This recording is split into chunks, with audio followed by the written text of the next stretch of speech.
Her wrist is rotating inward like this, a common mistake. See? No spin.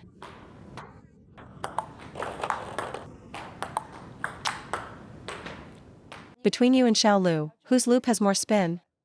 Her loop is fast, but I feel it lacks sufficient spin. Amateurs should focus on a spin-oriented game, because trying to force power shots in a match often leads to errors.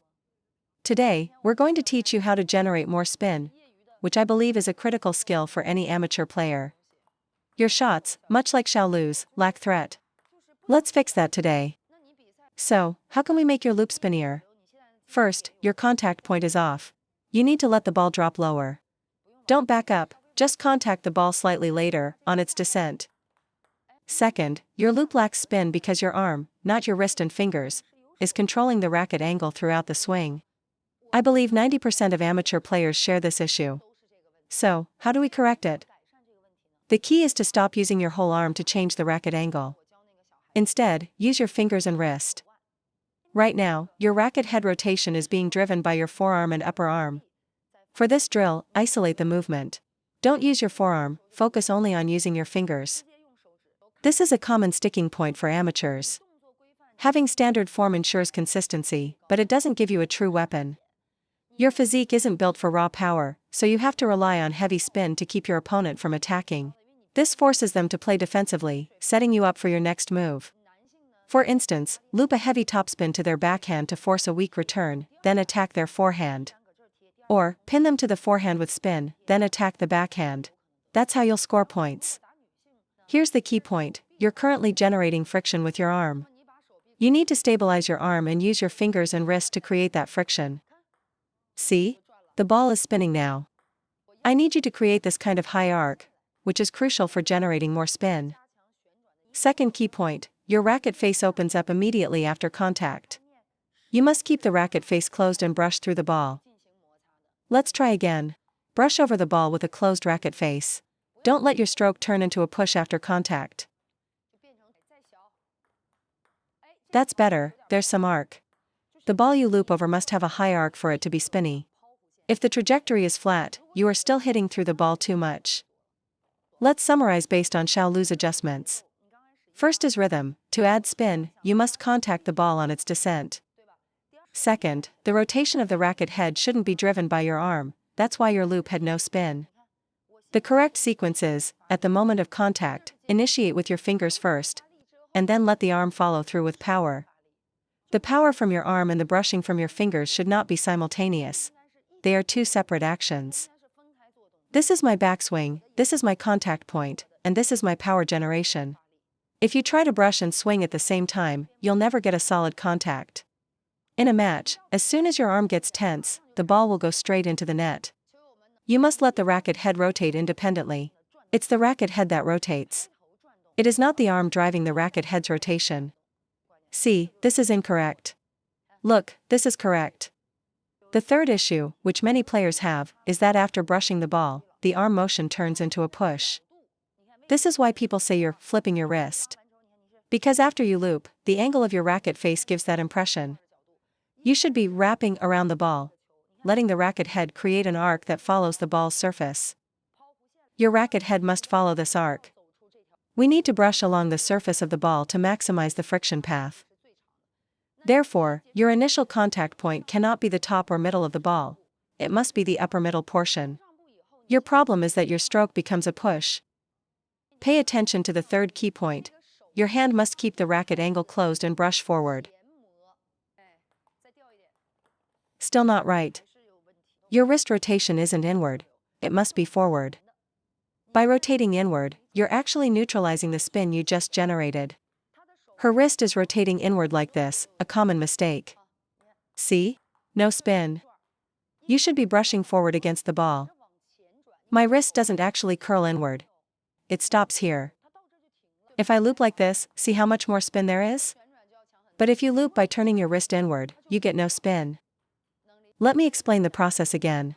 First, the racket drops to the 5 o'clock position, then drives forward to the 2 o'clock position. Don't let the racket head finish at 12 o'clock. See how much spin that has? To add spin, start your swing at 5 o'clock for forehand and 7 o'clock for backhand.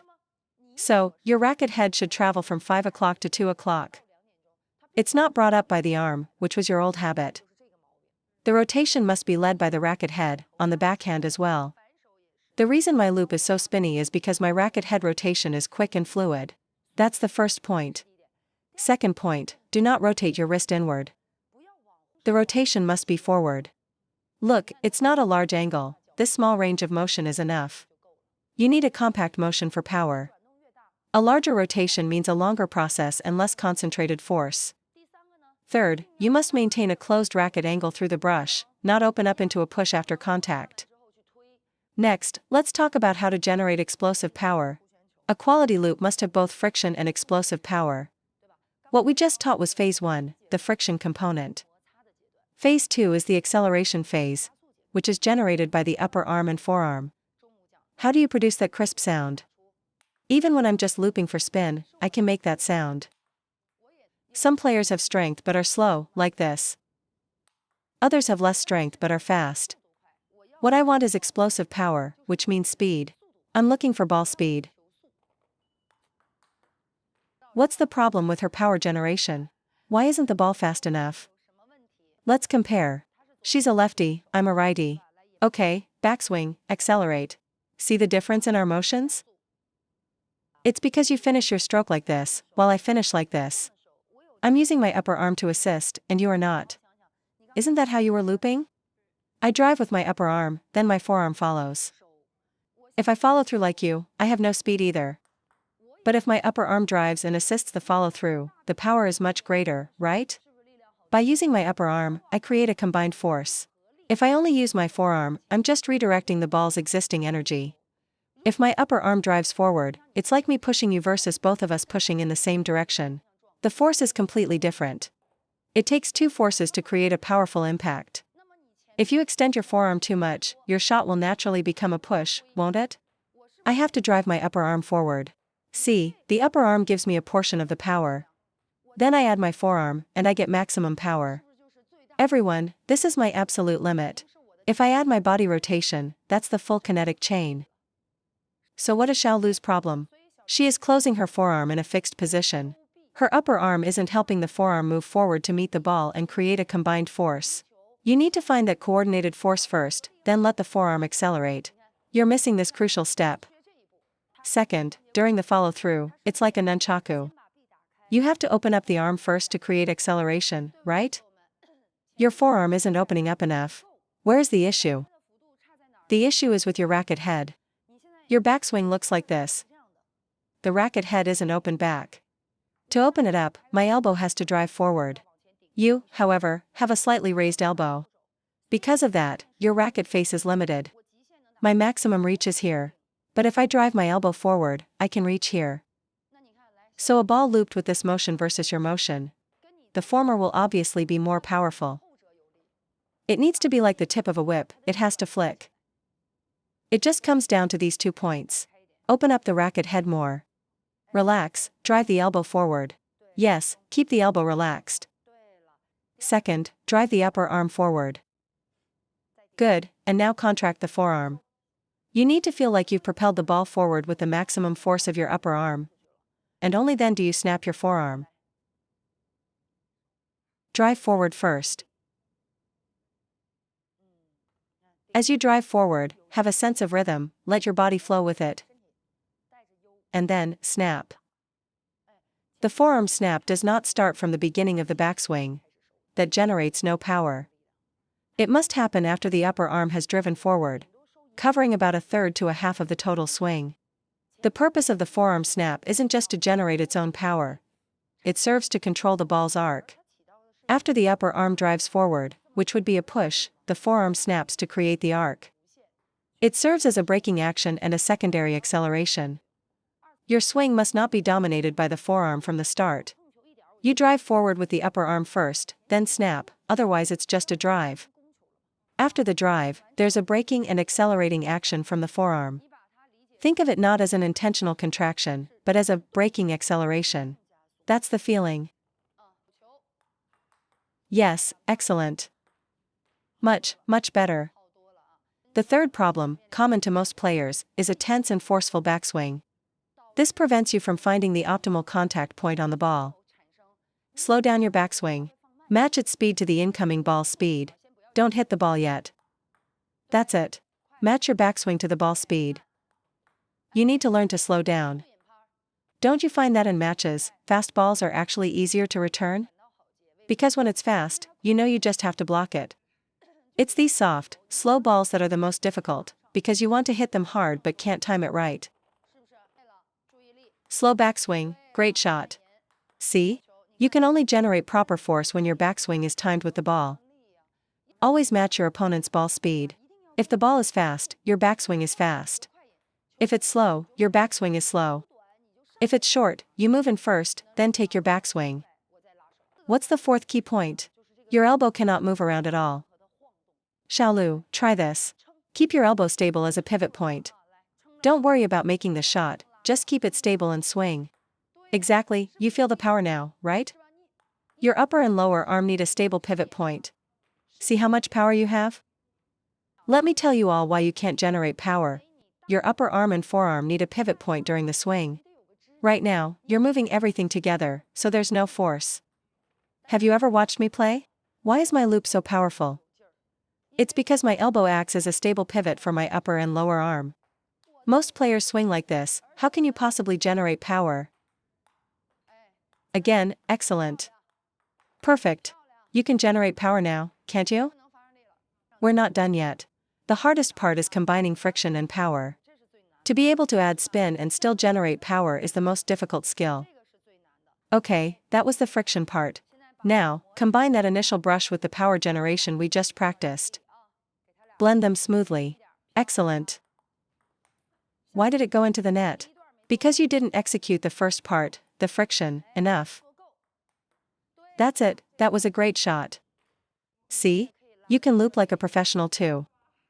But the feeling is tricky and easy to forget. Many of my students say they find the feeling during training but lose it when they get home. That's where your own hard work comes in. You have to master this in multi-ball training first, then in serve and attack drills, and finally in a real match. It's a process. You can't expect to master it in one day. It requires a massive amount of repetition to achieve a qualitative leap. Everyone, looping is essentially these two parts. First, use the racket head to create enough friction to lift the ball. If it goes into the net, it means you didn't apply enough brush. Allow for a longer brushing contact time, then follow up with the power generation principles we discussed. For example, my backswing needs to be completely relaxed, my upper and lower arm must separate at contact, my elbow must be stable, and my upper arm must drive forward before my forearm snaps. When you combine all these factors, your loop drive will become effective. Advanced play is all about adjusting the ratio between friction and impact. For example, if I serve you a very spinny ball, you should use 60 to 70% friction and the rest for forward drive. The problem isn't that you can't loop. The basic loop is a beginner's issue. The real problem is consistency against varying spin. Give you a ball with medium spin, you can make it. But a little more spin, and it's in the net. A little less spin, and it goes off the table. Even if you try to adjust, you must first possess the fundamental abilities to both generate friction and create impact. Only then can you effectively adjust the ratio. If the ball has heavy spin, I simply use more brush. If the ball is dead, I use less brush and more forward drive. It's all about making that adjustment. Ultimately, table tennis is about reading and reacting to spin. It's not a contest of who has prettier technique. Your form has nothing to do with it. Okay, let's look at service return. You must watch the opponent's contact. Keep your center of gravity low. Your eye level on the receive should be the same as the height of the ball, and don't be fooled by their motion. Many players use a big, powerful-looking motion, but the serve has no spin at all. You need to judge the bounce after it hits your side of the table. Your mistake is that when you see a low ball, you automatically assume it's very spinny, and you end up looping it long. Don't assume a low trajectory means heavy spin. The spin is revealed by the ball's bounce on your side of the table, the bounce doesn't lie. If a serve has no spin, its trajectory after bouncing on your side will be higher. If it hits the table and bites, diving downwards, then you know it's extremely spinny.